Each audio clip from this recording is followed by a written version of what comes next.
Well, good morning, everybody, and welcome to another edition of the ABA Coffee in the Park. My name is Cam Milliken, and I am here with my co-host extraordinaire, Jennifer Herrick, the Executive Director of the Atchison Business Association. Hello, Jennifer. Well, good morning, Cam. How are you this morning? Man, I'm doing good. But in all honesty, I'm a little nervous. Why? Well, because today's the day. It's a big day. Game tonight. That's right. Here in not here in Edmonton. It's in Florida. But the Oilers are playing. And if they lose, we lose. And if they win, we're coming back here for Game 7. For the cup. They're going to win. They're going to win. I feel it in my bones. They're going to win. So this is going to be incredible. Other than that, it's kind of sunny, a little bit rainy with a few clouds. I don't know how to say it. It's typical Alberta weather. This. You're a good meteorologist. Yeah. It's a little sunny. In Edmonton, all you got to do clouds. is stand out on the balcony and you can give the weather forecast. If you do it every 5 minutes, it'll change. But hey, we are coming to you live from the Wall Coffee Roasters in the heart of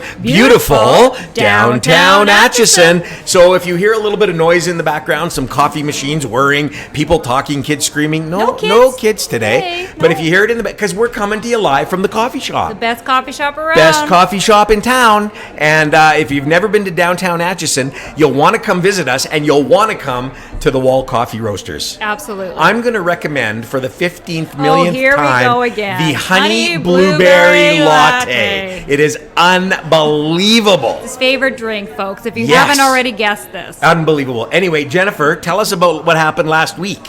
Well, Cam, on Friday, we had our golf tournament. Oh, did we have a golf tournament? Did we ever? Come on. That was so much fun. It was amazing. We had such a good time. The weather held out. It was really, really cool. And we had, how many golfers? 152. 152 golfers. At the beautiful ranch. In Atchison. In At the Atchison Golf Course, who were ushered out onto the golf course by the Brass Tactics. That's right, the Brass Tactics. And we had Matt on the podcast. We did last week. Yeah, and so, hey, it was really great. It was so much fun. Jennifer, you've done a good job. It was amazing. It was great, and I'm happy it's over. Yeah, I bet. Anyway, so anything else you need to tell us? Well, we would like to thank some very important people, which include our gold corporate sponsors, the MyShack group of companies, MyShacks, Genix, Parkland County, and our friends and neighbors, Bow Valley Credit Union. Bow Valley Credit Union. Without them, we would not be able to do what we do. So thank you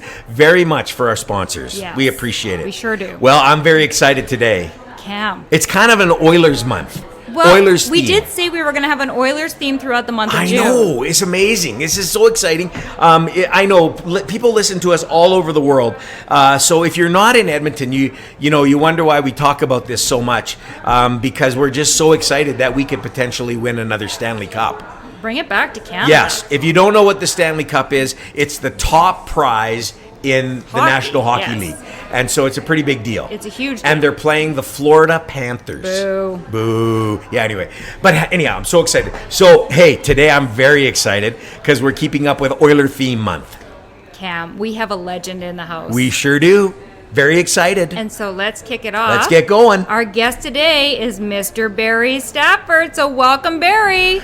Welcome. Maybe a legend in my own mind. No. You are a legend in the city of Edmonton, man. You are amazing. It's so good to have you. Yeah, it's exciting to be here on the eve of a big game again for the team on the way to their Stanley Cup. Hopefully their sixth Stanley Cup. So for those who are listening, Barrie Stafford is the legendary equipment manager for the Edmonton Oilers for 28 years. He wasn't done then. Then he worked in some other positions, total of about 30-some years for the Edmonton Oilers. That's right. Amazing career. Unbelievable. Was there when they won all the cups with Gretzky and all the boys. Unbelievable. Okay, so we have to take it back to the Let's beginning. Go back to the beginning. We always do. That's Barrie, right. Tell us, where were you born and where did you grow up? Very interesting question. I was born in Ottawa, Ontario. No. Were you really? Come on. Yes, I was. I grew up and spent my entire life in Banff. My family home was in Banff. Really? Yeah, where myself and my four siblings. There's five in our family, but my dad was born in Banff, and he and my mom, after they got married, they went out to seek their fortune and ended up in Ottawa, Ontario. Yeah. They're small town folks. They Yeah. ended up 1 year I was born, and they hightailed their back to Alberta. So from the age of 1 on and until I guess this day, I consider myself a Banffite. A Banff, I like that. You a know Banffite. what? You don't meet many people because Banff, from for those, Banff. Right, for those who don't know, Banff is a national park here in Alberta, which means that it's one of the most beautiful places. Matter of fact, the G7 location. right now is being held in Kananaskis, just outside of Banff. Yeah, paradise in the Canadian Rockies. Sure is. Okay, what high school did you go to? I went to the Banff Junior High. Banff High. Yeah, I left, I guess, when I was 16 to seek my fortune, but Banff Elementary School and then the Banff Junior High and into, I guess, grade 10 in high school, All right. Wow. Are you going to ask him the mascot question? Well, did your school have a mascot? I ask everybody. Did your school? They didn't have a mascot. That was pre-mascot time. Like in Banff, what would they have as a mascot? A bear. Maybe a bear. Probably a bear. Yeah, I'd say or an bear. elk or something. Yeah, probably a bear more than an elk. Yeah, kind of hard with those horns. Anyways, okay, you left Banff to find your fortune. And what were you doing, Barrie? What fortune were you seeking? Where were you going? Where did you go? Oh, when I was a young kid growing up in Banff, Alberta, like any young kid that played hockey in Alberta, and during that time, I had a big dream. Yeah. My big dream was to play in the NHL. Okay. And I played a lot of hockey as a young guy, and I at 16 I took off to play junior in the Alberta Junior League, actually, and for the Calgary Canucks. Oh, that's where I started. Yeah, that's where I started. Way. Come on. Yeah. Pretty incredible. Huh. And how long did you play for them? Well, I can say that I had a very scattered junior career. Right. That's a polite way to say it. Yeah. At one point, I played for, I think, 7 teams in 2 years. Wow. Yeah, I was seeking my fortune, wanted to be a hockey player. And, right. But that was the start of things. And, I ended up, at 18, I ended up playing hockey in Amarillo, Texas, of all places. Come on. Amarillo, Texas. You can't make this up. Amarillo. Yeah. Wow. 2 years in Amarillo. 2 years. So that was the. Then I realized, because I also had a big problem as a kid. I had a big dream, but I also had a very big problem, and my problem was I had a terrible temper as a young guy. Yeah. Man, I was getting into fights and getting kicked out of games, and man, it was total embarrassment to my family. Right. I got myself in trouble a few times playing in the Southwest Hockey League, which was like a minor league pro team, like the Bakersfield Condors or whatever. Even lower than that, probably the International League, something like that. Yeah. And I realized at a young age that I might have to change my big dream. I wasn't going to be an NHL player, so I made an about face, and I decided to enroll in the University of Alberta. Okay. Because they had a great hockey program. And I was still eligible. Golden Bears, Came to Edmonton because of the Golden Bear hockey team and Clare Drake. Yeah, legendary Clare Drake. Yes. Legendary. And legendary Golden Bears hockey team. Absolutely. Yes. That's a strong program. All right, so did you play for the Bears? Very, very proud to say that I played for the Bears. And I was on 3 championship teams. Come on. Of the 4 years. Yeah. Wow. And made some great friends. To this day, some great teammates. Actually, Dr. Greg is a good buddy of mine. Former Oiler. From the Oiler years. Yeah. But lots of great friends, great experiences. Very fortunate to play for the legendary Clare Drake. And, so those in the hockey world who follow hockey would know Clare Drake for sure. Legendary. Yes. And one of the greatest coaches, university level coaches that ever lived. Yeah, it's an iconic Canadian and great guy. Of all the great people that I met, all the great experiences I had and I ended up getting my degree there. The one thing that I took away that any Golden Bear player took away and lives by is it's amazing how much can be accomplished when no one needs to take the credit. That sums up the love it. The legendary Clare Drake. The culture of that organization was built on not humility. about one person. I love that. That's great. Yeah. Okay, so you graduated. You couldn't play for the Bears no more because you weren't going to U of A. What did you do? I got a phone call on my final year from I think it was from Bruce McGregor, was the assistant manager. And he said, Barrie, my degree was in athletic training, so I studied to be a medical trainer actually, and I guess because I was a college athlete and I had a degree and I was a hockey guy, they called me and said, we'd like you to come and interview for the job. The team was the Wichita Wind, which was their farm team back in the early 80s. That was, I'm dating myself, in 1981. Yeah. So I got hired, and my first professional job was working for the Wichita Wind, which was the Oilers farm team. Wow. And what did you do? I was in those days, there was one trainer on the team. Right. My job and my title was, in those days, trainer. But you did everything. The trainer, typically a trainer is the fella that jumps on the ice when somebody is injured. Mm-hmm. Right. We see the training staff jump on the ice, but the training staff is also made up of an equipment side and a medical side. Yeah. So I started as a medical trainer and ended up working more in the equipment side, right, which means the players need help with everything from their helmets right, to their gloves, their sticks, their jerseys, their skates. Lots goes on, sharpening skates. And then also you do the logistics, and you kind of coordinate things through the coaching staff on the road and at home. So it's quite a complex job, but a very rewarding job and a great position. And how long were you there? I was behind the bench, 1 year actually in Wichita. Yeah. I joined with Coach John Muckler, who, God rest his soul. John Muckler. Yeah, ex-coach of the Oilers. Yeah, John that's Muckler right. and I started the same year for those longtime hockey fans. This is like hockey flashback. Yeah. This is amazing. Okay. Yeah, Andy Moe was on our team. Yeah. Charlie Huddy. We had Donnie Jackson. There was a bunch of guys that we started together with. And then actually my brother Gord was on that team as well. That's a little bit of family history. But I lasted 1 year, and very luckily I got a call at the end of that season. And some funny stories. Talking about a bad temper, I thought I was fired twice in my first month. But the temper I do have some lessons that I learned. Right, and, luckily I was hired. John Muckler and myself came up to the Oilers in 1982.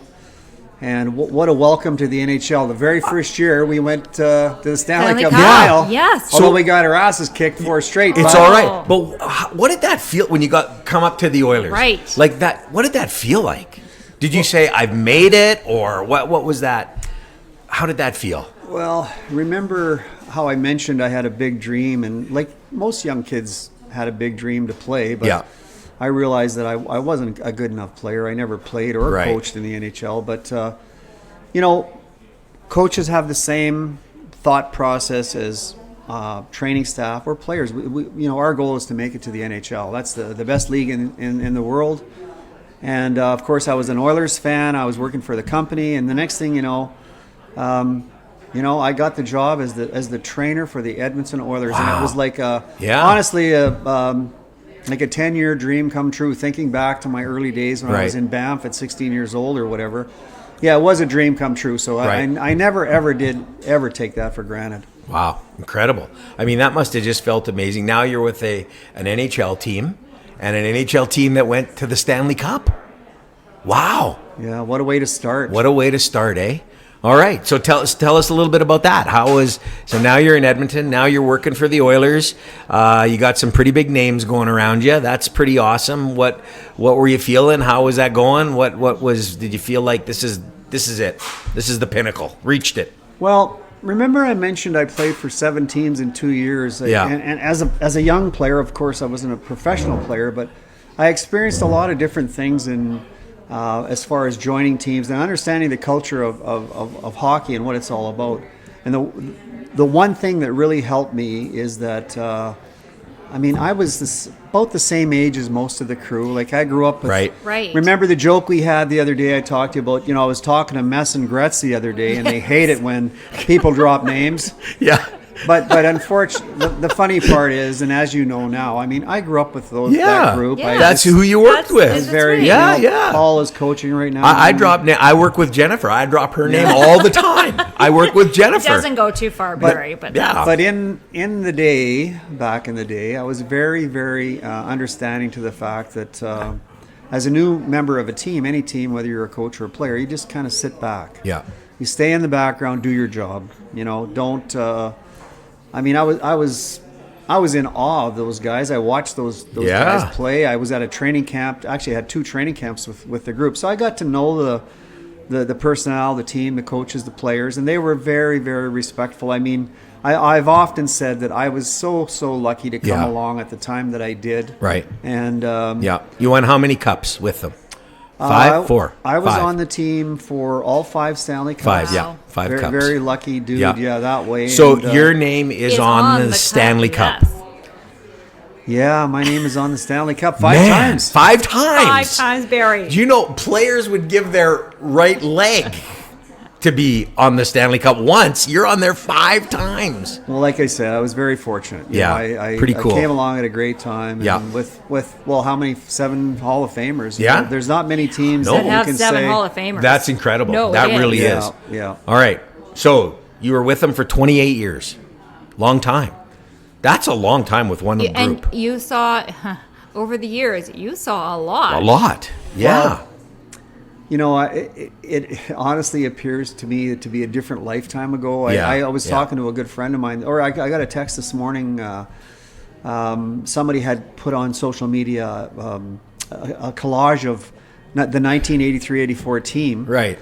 And he sent me a text saying, "Hey, I saw you on the team picture." Yeah. And I You haven't changed, by the way. My good Lord. Well, You haven't changed a bit. like my lovely bride used to say to me years ago, why are all your friends in hockey rich and have hair? Of course, I lost my hair, but you know what? I hate to say it. That was 41 years ago, you know, and so it was a different lifetime ago. But I was very lucky. I had 28 years behind the bench. Right. And because the team was so successful, once again, when you're winning, good things happen. Yeah. We also were a part of many Canada Cups, and people don't that's right. maybe remember the Canada Cups from Yes. But our team won 3 Canada Cups and as for the country, so I got a chance to represent my country because of that. Probably, I would think 7 or maybe 8 times, 2 Olympic Games, a World Championship. This is so you know, cool. it's just winning is good in hockey. It brings sitting good with a things. legend. Like, I'm not even kidding. This is amazing. This is really amazing. Cool. So cool. It's my pleasure to be here to kind of share some of these thoughts. So then you realize, 28 years, maybe I need to retire. What happened then? Tell us about that. That's an interesting way to look at it. I wasn't ready to retire. Right. But the NHL is a business. Yes. And we all know and understand business, and things change in business. Yeah. You know, staff change, cultures change. Right. Executive level people change. So the organization made a change. They decided that it was they wanted to reallocate the position I had. Totally respectful as well, and I moved into the office. Right. Kevin Lowe was my boss at the time. Just a gentleman, a person I have a ton of respect for. I think the city does as well, and. So I had the opportunity to move into the business side of things, and I was 10 years in the business department under 3 actually different positions, 3 unbelievable positions. So talk about being lucky to be at the time that I was in working with the team at that time during the dynasty years. You know, I worked as a young fella. I was young in my 40s by that time, but I was working. Very young. I got a chance to learn the business of hockey. Yeah. With my good friend Nick Wilson was the kind of liaison for me, and then from that point, I had a bit of a setback, and I missed a year. But then I came back, and Kevin said, "Well, we have a new building coming up here, and we'd like you to be the liaison for Rogers Place to help design the spaces for the team." Really? I went, wow, what a job! No kidding. So I had a chance to work with a world-class group of people. Patrick LaForge was our president at the time. Yeah. I had such a great team, Stu McDonald in the Oiler office. And so it was just a really good experience for me to do that. And that was about an almost 3-year job. Wow. And then the very last job I had was I was tasked with Bob Nicholson and Kevin to start the Oilers Alumni Association. Right. Yes. Actually, it was a department within the team. I mean, we had the highest profile alumni of any team in the NHL. But we never did have a formalized department. So they felt that it was time that we did that, and they gave me the opportunity to start the department. So I learned, I got thrown right into the corporate world. Right, yeah. And it was so that's where I actually finished my last job was there. That's in a nutshell. And that's amazing. 38-year history, right there. It's amazing what you did because there you created an amazing reputation for Oiler alumni. Like it is in the city of Edmonton. If you're from Edmonton, you know that the Oiler alumni are amazing. Like they're active, they're involved, they're there. Many of them have stayed in the city and are here, and obviously you had a big part in that. Well, so that's pretty I cool. was fortunate to be able to start to formalize the program. Yeah. I have to give, I was only almost 3 years doing that, but most of the credit now goes to Pat Garland. He's the director of alumni relations. They have a whole department.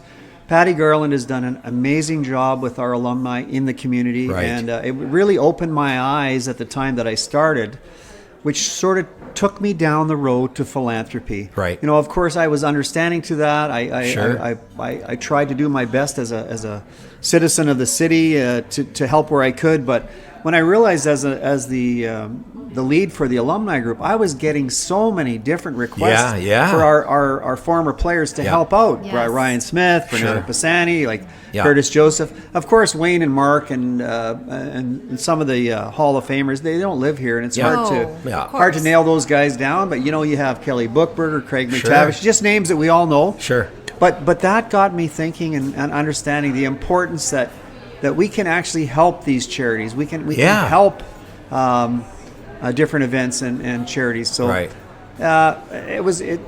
once again, I was very fortunate. I had a lot of great experiences. That's awesome. So Barrie, I think this ties in a little bit to you being so passionate now about philanthropy, but you had a life-altering experience. Share a little bit about that and what happened and how that changed you.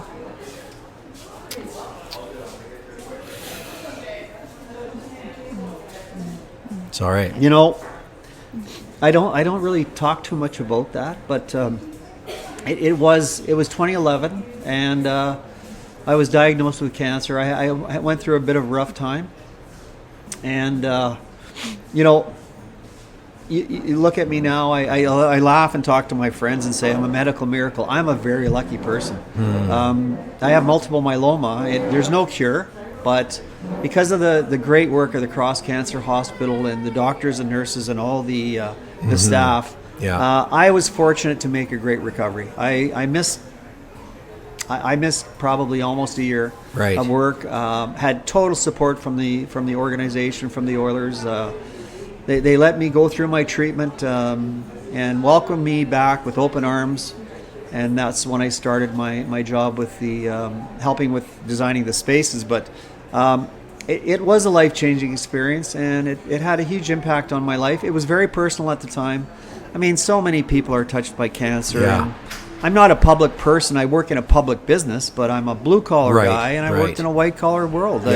So it was fairly personal to me, and of course my close friends and family were part of it. But I got back to work once I recovered, and I came in full force.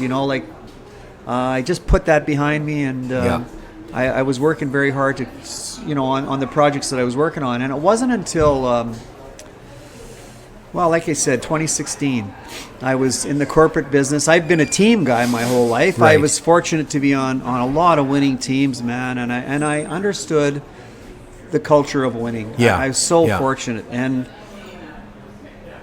I wasn't feeling it in the corporate world. There was something missing, although I had great jobs, and it was nothing against the people or the organization. I just noticed that there was something missing in the world. I was missing something in my life, and of all things, I'm driving home. I'm a country music fan. Good job. I was listening to a song on the radio, leaving the Northlands Coliseum, I guess, we're downtown. And, by that time we were actually working downtown. The building wasn't built yet, but the song came on the radio. It was Tim McGraw. I'll never forget. The song was called "Humble and Kind." And I used to listen to words and songs like all of us, but for some reason, you guys, it hit me hard. I thought, hold the door, say please, say thank you, don't steal, don't cheat, don't lie. And I thought, what an interesting concept, humility and kindness. And I thought something is missing. Something's not right in our world. And man, you've nailed it. Nailed it. I just, and that was before COVID. And I look today about what's happening in this world. And I feel the G7's going on in Kananaskis, and we have, a war in Ukraine. We have this Iran there was a bomb went off and killed 100 people the other day, and we don't even blink our eye and think about it. So, I mean, I'm very fortunate. What happened, just in a nutshell, I was asked to join the Cure Cancer Foundation because of my experience with the Cross Hospital. And I was very proud to be asked, and I joined a bunch of just unbelievable people who really care about what they do, and I started helping and realized that I could help patients, and I have a little story about that, but just helping the community at large, and an opportunity to get people to help change the world for the better, right, and save lives, man. So what are you doing now? Tell us real briefly. We're running out of time, but I want you to tell us what you're doing now with them and the difference you're making. Well, the difference I'm making is I on a personal level, I try to give patients that have multiple myeloma or blood cancers hope. Yeah.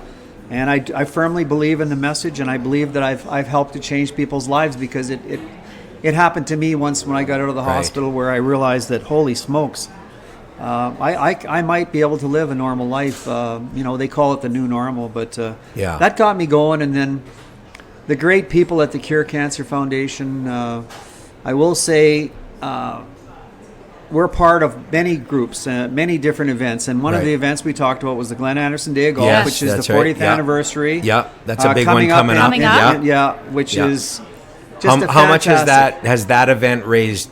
Well, I would say north of 20 million. Right. Just think, Glennie Anderson, as a young hockey player, on his own initiative, used to go to the Cross Hospital, and to this day, and I talked to him yesterday, he's still passionate about helping people with cancer. 20 million. Oh, yes, and incredible. We have a Toast of the Town event that myself and my partner Brian Anstice, God rest his soul. And when is that event? That'll be in 2026. We do it every second year. Brian lost his life to myeloma. Right. But so we are passionate about helping people with cancer, not just blood cancers. And we have Brent Sake, the world's longest games. We've had many different events under the Cure Cancer Foundation. I guess brand, but I do want to say that it's not just. I like to use the analogy of Mark Messier. His book was "No One Wins Alone." Yes. Right. Yeah. And it's all about collaboration. Great I book. feel very, very fortunate that we live in the city of Edmonton. We collaborate with the EOCF, the Myrna Khan and the group over at the Edmonton Oilers. They're just wonderful people. They've been very helpful. The Alberta Cancer Foundation. They're our partner as well. And so together, we're having an opportunity to really make a big difference. So like Mark Messier says, nobody wins alone. It's a team effort. Getting to know and meet folks like yourselves and all the great things you guys do and all your businesses do. I feel so fortunate to have met so many wonderful people in oil country. Yeah. And it's just it's been an inspiration to me, and I'm very happy that I have a chance to do that. Wow.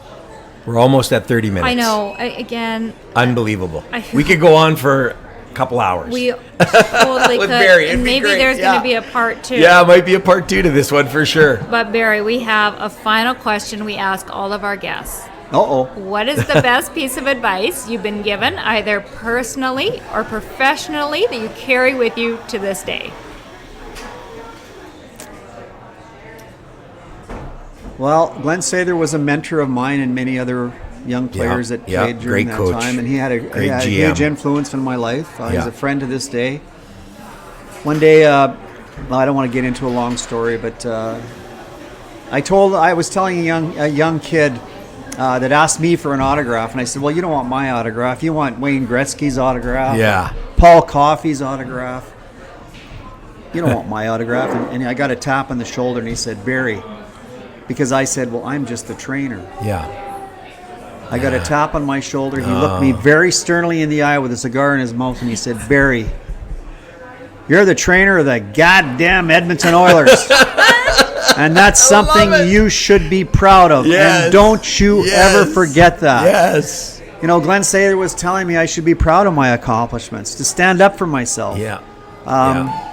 So I think that's one lesson that I learned, that, and I was in my mid-20s, early 20s at the time, but that really had an effect Yeah. on me. And, just be proud of your accomplishments. Yes. Work hard, do the work, put in the time, and good things will happen. Right. Barrie, Oh, we've only known each other for a short while. time. I want your autograph, and Me I'm too. sincere about Oh. that. But more than that, I just want to tell you, you are one of the most humble, caring people I've met, and you are a legend. And I know you don't like those titles, but man, I'm telling you, you've made a difference. And You're continuing to make a difference. continuing to make a difference, and that's incredible. And we are honored to have had you. Like Jennifer said, we could probably go on for another 2 hours, but we're honored to not only to have had you on our podcast. But Barrie, I'm hoping to call you a friend. Yeah, we get to call you a we friend. get to call you a friend. And you're just the best. And wow, amazing.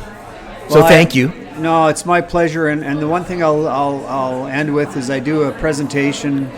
I've been speaking once in a while to groups, and the theme of the presentation is reflected in this time together, and it's gratitude leads to happiness. Yeah, that's right. And the people that do live gratitude are happier, and we need more happiness in our world. Absolutely. Sure do. You guys make me happy. Man, I love happy. It comes from Robinson, the duck call people down there. Yeah, you know them. Duck you know Dynasty. the Duck Dynasty people. So listen, real quickly, how can people? Where's the website for cancer? If they want to give, if they want to contribute, is there a website out there they can go to? If they want to get involved in the Glenn Anderson Golf Tournament, is there still space? Where do we go? Day of Golf, and Cure Cancer Foundation. Okay. On the website for sure. Yep. Glenn Anderson Day of Golf has its own website, standalone. Perfect. Toast of the Town has its own standalone website, or you can go through the Alberta Cancer Foundation as well. You and bet. Just Google them all. You can find Glenn Anderson Day of Golf, and let's continue to save lives together. Absolutely. Wonderful. So give people. Barrie. It's Thanks, been our man. pleasure. You're the best. Thanks so much, Barrie. Talk to you soon, everybody. Ow. Barrie, what a great guy. Not only an incredible story, but he is an incredible human being. He really is. He is so humble. And he doesn't want the attention himself. And he, as you heard, he talks about the people in his life that did an incredible thing and made a difference. And now he's making a difference. And he is making a huge difference in the lives of so many. Yeah. Wow. What a great guest. Thank you, everybody, for listening. Hey, on our Oilers month, go Oilers tonight. Go Oilers. And hey, we want you to share the podcast with your friends and your neighbors and your coworkers and your enemies. And if you don't have any friends, make a friend so you can tell them about the podcast. And it's fantastic. And be sure to Subscribe. Subscribe. Because you don't want to miss an episode. Subscribe. And Cam, Yeah. next week, Yes. we're coming up on our 1-year anniversary Jennifer, of the podcast. unbelievable. It kind of is. Unbelievable. It really. So maybe we'll talk a little bit more about. Well, I think we're going to do. We're going to do a doing a special special edition Yes. podcast. So to everybody listening, thank you for tuning in. Yeah, you know what? It's been overwhelming and amazing. It is a little and overwhelming. way beyond our expectations, and it's because of our listeners. So we can't say thank you enough. We cannot. Thanks, everybody. Have a great week. See you next week.